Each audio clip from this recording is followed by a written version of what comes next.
নতুন এক মাইলফলকের দিনেও স্বস্তির হাসি ফুটল না বাংলাদেশের শিবিরে। অধিনায়ক নিগার সুলতানা জ্যোতি ইতিহাস গড়লেও শেষ পর্যন্ত হারই সঙ্গী হল স্বাগতিকদের।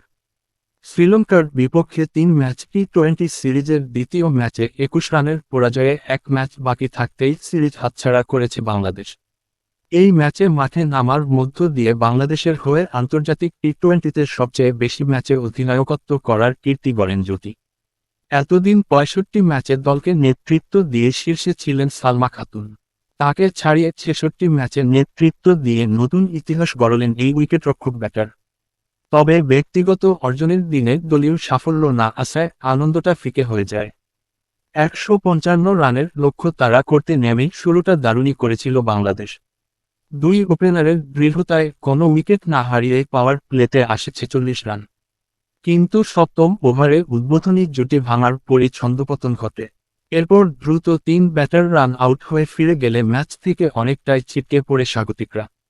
শেষদিকে শারমিন আক্তার লড়াই চালিয়ে গেলেও তা যথেষ্ট হয়নি। 47 বলে 44 রান করে অপরাজিত থাকেন তিনি। জুয়াইরিয়া ফেরদৌস করেন 23 বলে 29 রান। দিলারা করেন 23 এবং স্বর্ণার ব্যাট থেকে আসে 12 রান। তবে অন্য কেউ বড় অবদান রাখতে না পারায় নির্ধারিত 20 ওভারে 133 রানেই থেমে যায় বাংলাদেশের ইনিংস। এর আগে টস জিতে শ্রীলঙ্কাকে ব্যাট করতে পাঠান জ্যোতি।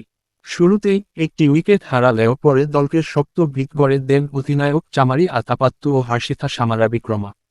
তাদের ব্যাটে ভর করেই লঙ্কানরা বড় সংগ্রহ পায়।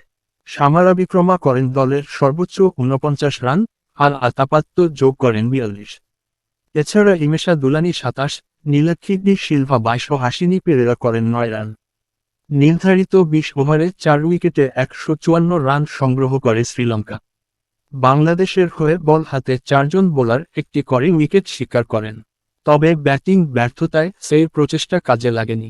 ফলে এক ম্যাচ হাতে রেখেই সিরিজ নিজেদের করে নেয় সফরকারীরা।